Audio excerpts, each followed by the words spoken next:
Gokul sir வாழ்த்துக்கள், உங்களுக்கு பெண் குழந்தை பிறந்திருக்கு சார். பெண் குழந்தையா? எனக்கா? இது பொம்பளை பிள்ளையா? என் பையனுக்கா? யோ என்னையா நீங்கள் பொண்ணுங்கன்னா அவ்வளோ கேவலமாக போச்சுல்ல?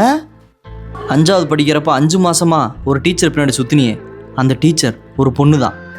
திரும்பியே பார்க்காத திவ்யாக்காக 3 இயர்ஸாக பின்னாடி அலைஞ்சானே உன் பையன், அந்த திவ்யாவும் ஒரு பொண்ணு தான். திரும்பி பார்த்த உடனே கல்யாணம் பண்ணி குழந்தைய பெற்றான் பார் உன் பொண்டாட்டி, அவளும் ஒரு பெண் தானே.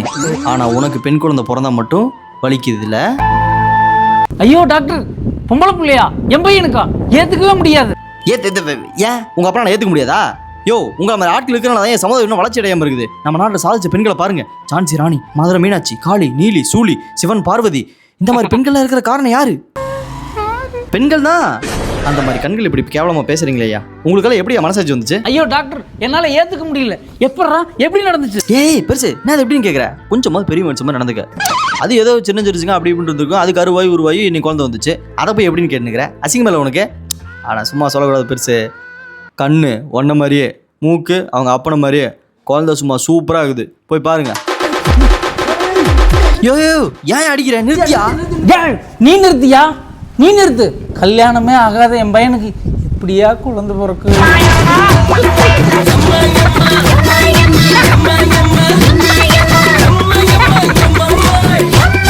எஸ் கூகுள் நீங்க தானே? ஏய் இங்க பாரு டெக்னிக்கல் மிஸ்டேக் ஆயிடுச்சு, பெரிய மனுஷன் மாதிரி நடந்துக்க. ஏய் எல்லாத்தையும் விட்டுருவேன். யாரோ பெத்த பிள்ளைக்கு கண்ணு என்னையாட்டம் மூக்கு அவனாட்டம்னு சொன்னா பார்த்தியா, அதை மட்டும் விடவே மாட்டேன்.